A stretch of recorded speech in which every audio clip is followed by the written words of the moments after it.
Welcome back, everyone, to Global War 1914, Operation Albatross. This is the spring of 1918 for the United States. And before we get into purchases and technology, let's roll for our peacetime income increase. And we are guaranteed to reach IPP level 37. We only need one on a D6 die. And we will have a decision to make. And I'm going to get that up here on the U.S. National Reference Sheet so I can show you guys after we roll what decisions that we are presented with. Okay, let's see how much we get. That's a 3. So that will boost us up to 39. Now, we have a decision to make. We can enter the war on the side of the Allies, and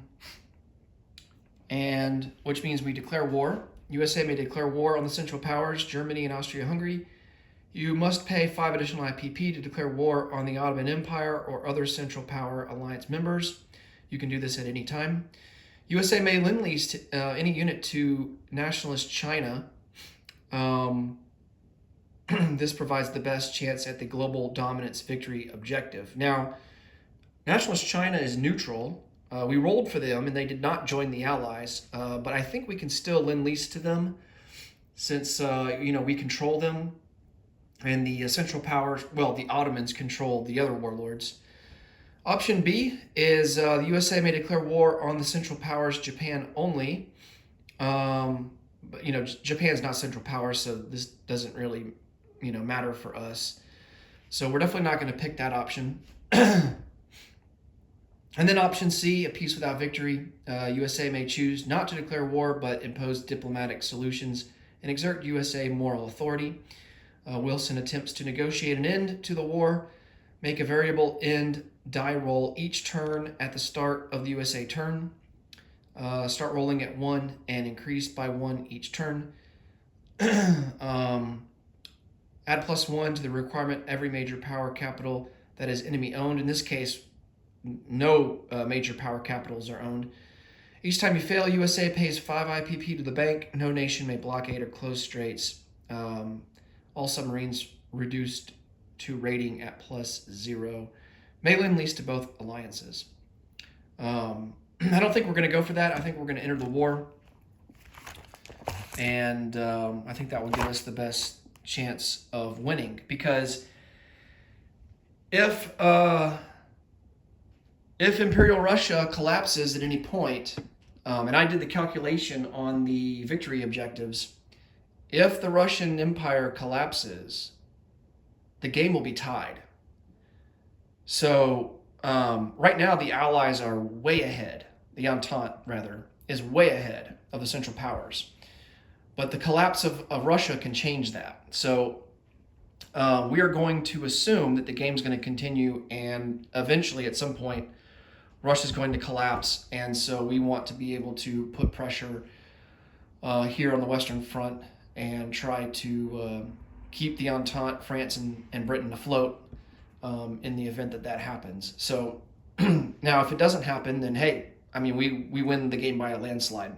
So really this game hinges on the collapse of Imperial Russia, which is really crazy that it's that significant. But I did the calculations of the victory objectives, and that's definitely the case. So so we're going to elect to declare war, and we are not going to declare war on the Ottoman Empire. We're just going to declare war on Germany and Austria-Hungary.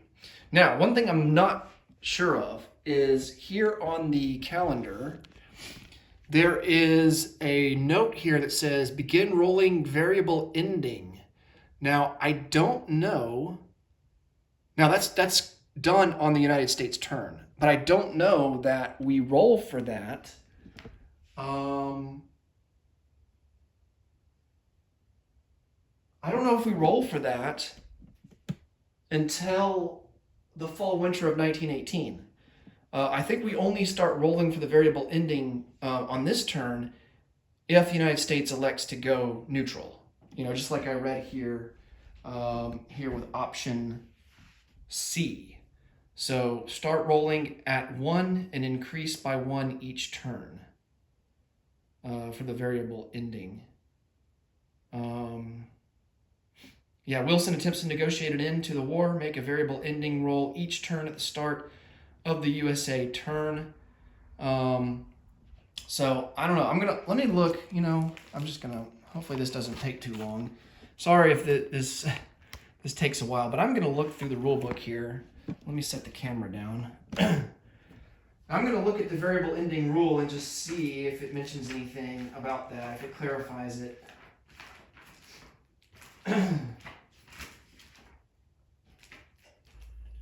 I believe it's towards the end. Right before you get to the prequel stuff.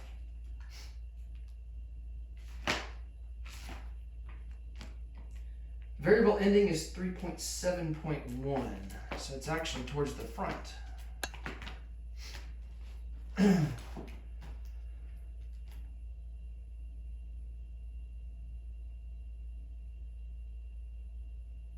Okay. So here's the variable ending rule, and at the beginning of this playthrough I did say that we were going to play with this.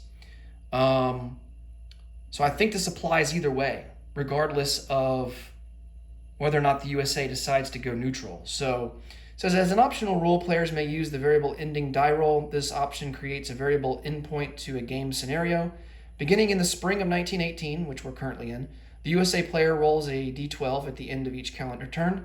The game ends immediately on the following modified roll. So we would need a 1 for the game to end here on this turn.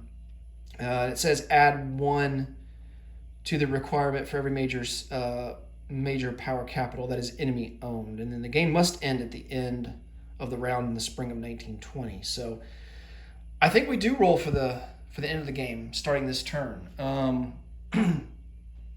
So I guess, if the United States, I guess the variable ending for the United States rule with choosing, peace rather than war, peace through diplomacy, that would start the moment that the United States elects that decision. So, it may not be in the spring of 1918. It may be before that. So either way, we start rolling for the variable ending of the game this turn. And, of course, we would have to roll a 1 for that to happen. So pretty low odds, but we got to roll it nonetheless. For the U.S. before I get into purchases, so now that we are at war, officially, we take control and annex Brazil. So I've replaced all of that with all the Brazilian units with U.S. units, including the Brazilian fleet, and placed down some roundels. All of this territory is worth 1 IPP, a total of 3. So each of these territories up here are worth 1 IPP each, so that's a total of 3. So we will move up an extra 3 IPP on the chart, and that will place us just ahead of the British at 42. All right. And I forgot to put a roundel down on this little island here, but it's not worth anything. It doesn't really matter. I can do that off camera. Okay, for purchases. So we have reserves to place down. We've got 4 infantry and a torpedo boat destroyer. Likewise, we are going to combine construction stages for a dreadnought, and he is currently at stage 3, but because we have improved construction, we're going to combine him into 2 stages and complete him. This turn, it's going to cost us $8. We're going to buy 2 artillery for 10. We're going to purchase we're going to combine into 2 stages and finish off a cruiser. And that's going to cost us $6. And we're going to buy a fighter for 7. We're going to upgrade a militia there in Rio de Janeiro to an infantry, and then we're going to purchase an infantry for $3. For technology, we have 5 tech rolls. We're going to try and finish off counter battery fire. We're going to go for depth charges and hydrophones, convoy system, strategic bomber, and wartime economy. All right, and we'll just roll these one by one since there's so many. And let's start with counter battery fire. Need a 6 or higher. That's a miss. Depth charges and hydrophones. Need a 7, 7 or higher. That's a hit. So we move up to stage 1 for that. Q ships. Need a 6 or higher. And that's a success. So we move up to stage 3. Strategic bombers. Need a 7 or higher here. That's a success. So we move up to stage 1. And then last but not least, we have wartime economy. And for that, we need a 7 or higher. And we missed with that one. Okay.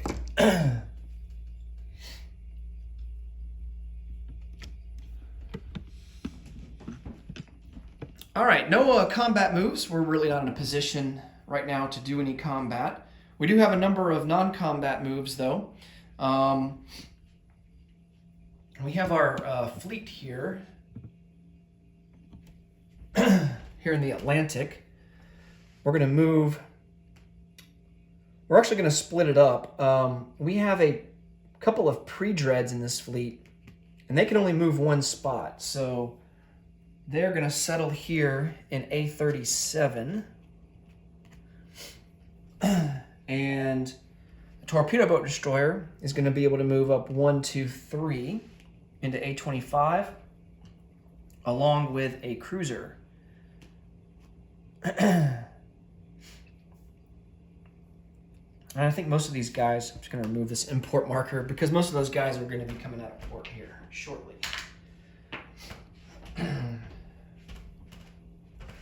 All right. We got to start getting some guys across the Atlantic here.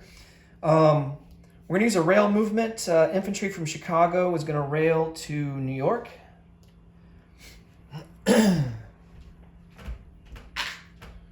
We're going to load up on a transport, an infantry, and an artillery in New York. And we're going to use 3 of our strategic naval moves. Go 1, 2, 3, 4. Actually 5. We can do a maximum of 5. He'll go in the English Channel, drop off the infantry and the artillery into Picardy.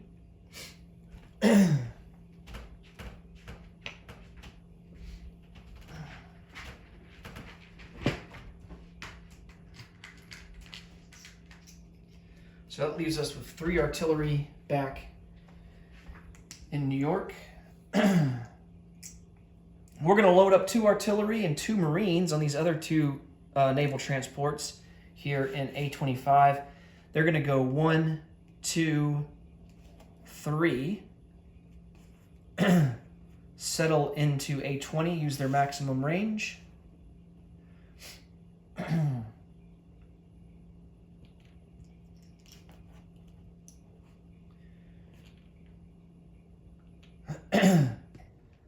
That leaves us with 1 artillery left in New York.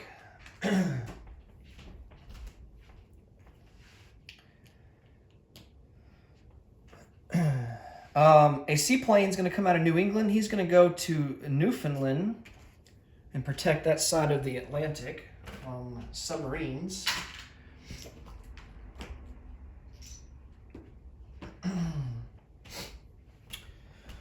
Our fleet here, they're going to join the naval transports. I'm going to escort them. So that's going to be 2 cruisers,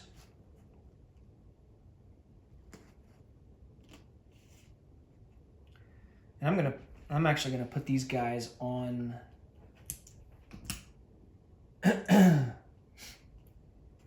on the fleet card here.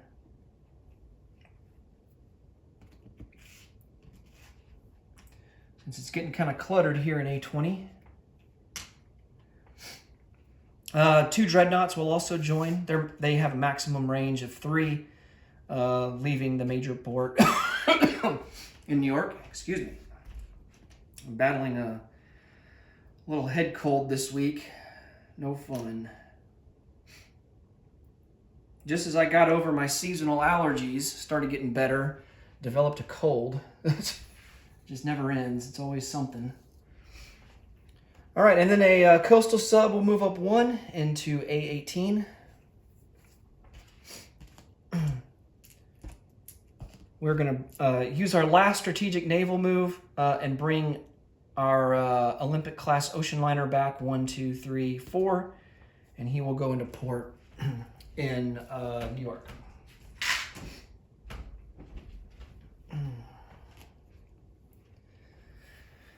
We also have this naval transport here in port in the British Midlands. He will come over 1 into the English Channel and pick up an artillery and an infantry and siphon them over into Picardy.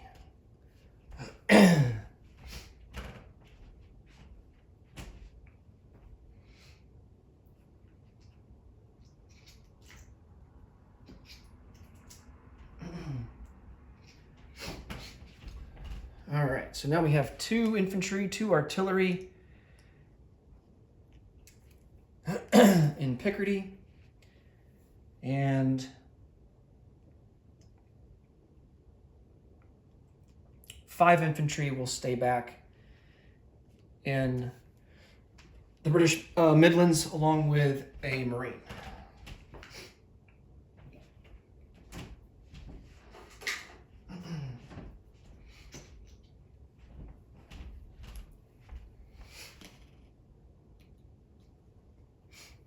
Okay.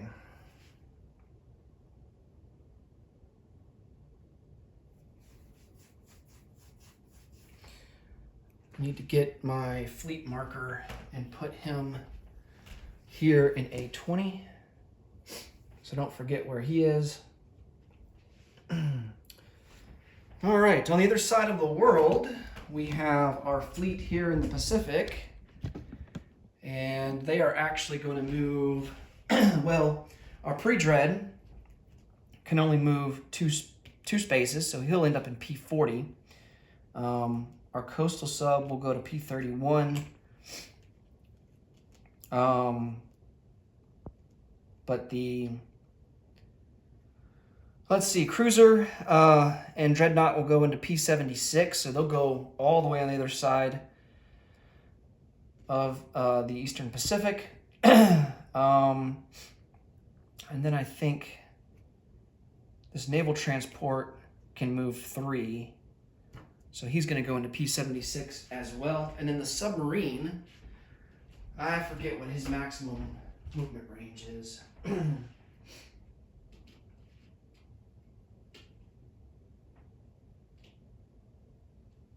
I think it's 3.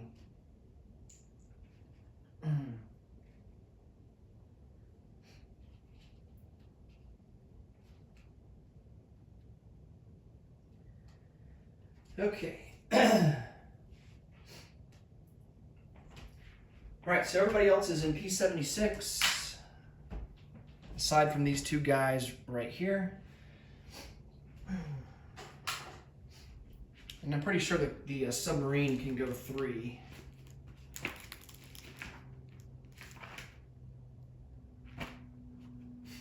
Yes, submarine has a movement range of 3.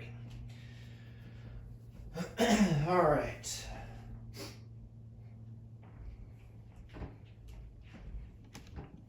I believe that's all for... Oh, we have some more non-combat here in the South China Sea.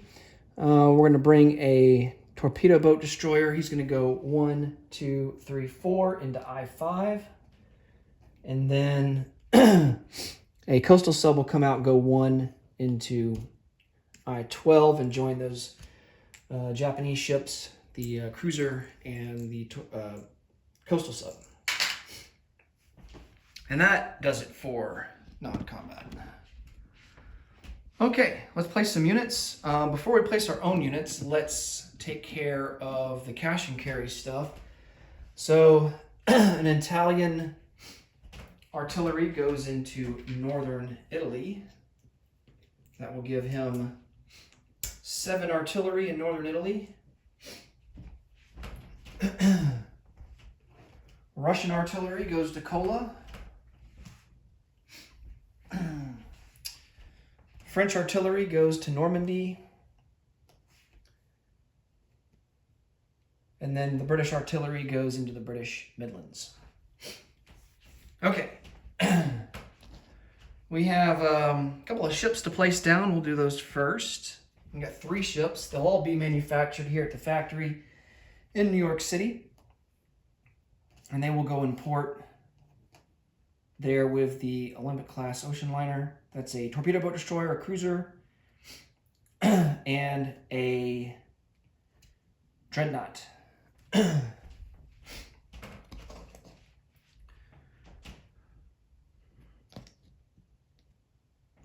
So that takes up 3. That takes up 3 of our production slots. So we have 2 more. We're going to put a fighter in New York, so he's going to go on the unit card. And artillery will go there as well, so that will be our 5th slot. Do we have improved factories? No, we don't. Not even on the board for it. Okay, so then the final artillery will go into Washington, D.C. Okay, we have 4 infantry to place down. 1 will go into Washington, D.C. 3 will go into New York.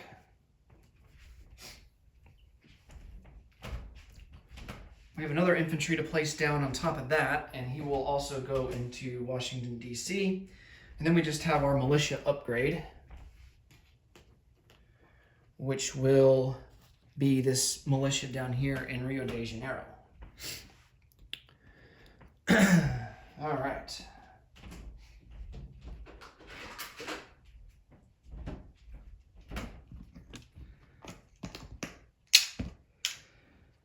I think that does it for the USA turn. We have to roll for the variable ending, collect some income.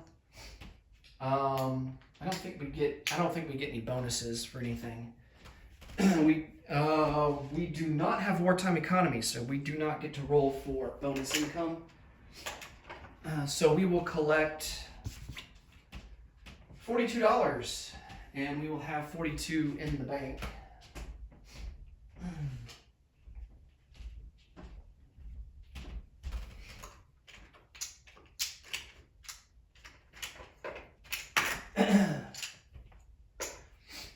And the only thing left to do is to roll for the variable ending.